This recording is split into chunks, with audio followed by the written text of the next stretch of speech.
Hey guys, so brief recap.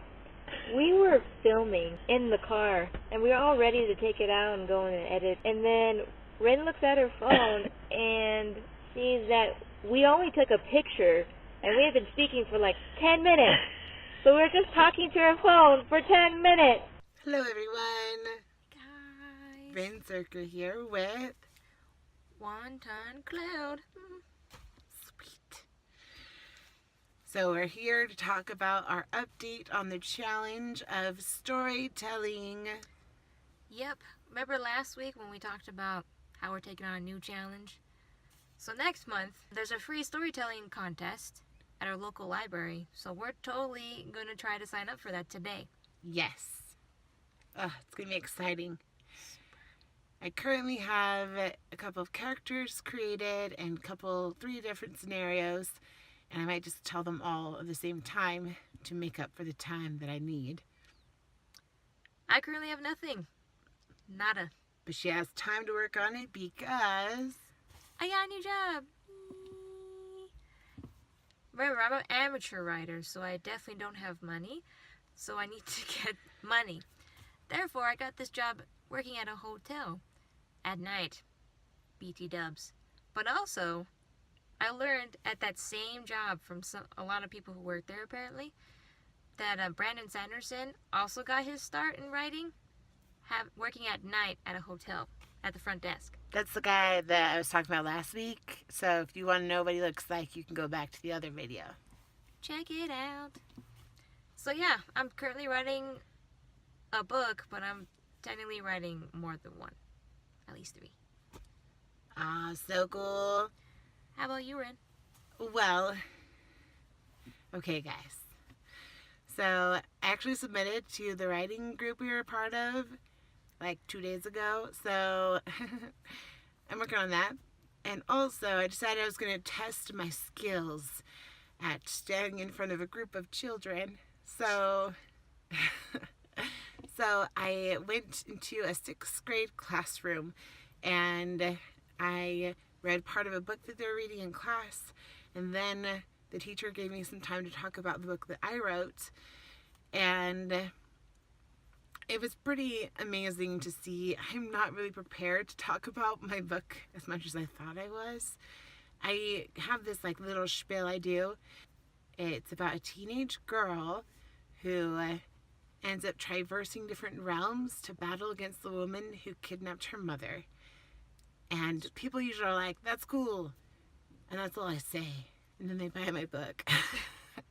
She sold a lot. She sold a lot. Just the physical copy. Imagine what the digital copy will do once it comes to you, Ren. Okay, guys, I'm working on it. But obviously, I need to work on the synopsis. Summary. Yes.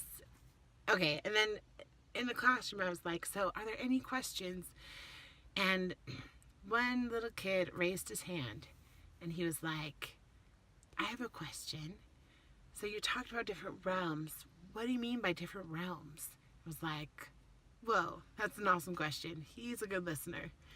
So I said, it's like the realm of autumn is one she goes to, and the realm of summer is another one she goes to. So there's different realms for each season. And then he was like, cool. And I was like, oh, okay, cool.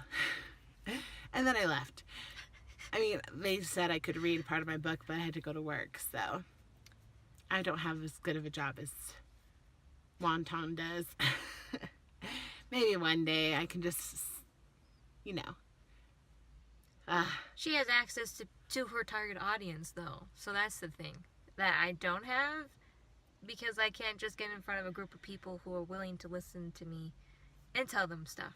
So, advantage to Ren. Ding ding. Other thing I noticed also, her, I'm not going to say idol, but person that she admires is Brandon Sanderson. But she's living the life of a J.K. Rowling. And the person that I admire is J.K. Rowling, but I'm living the life of a Brandon Sanderson.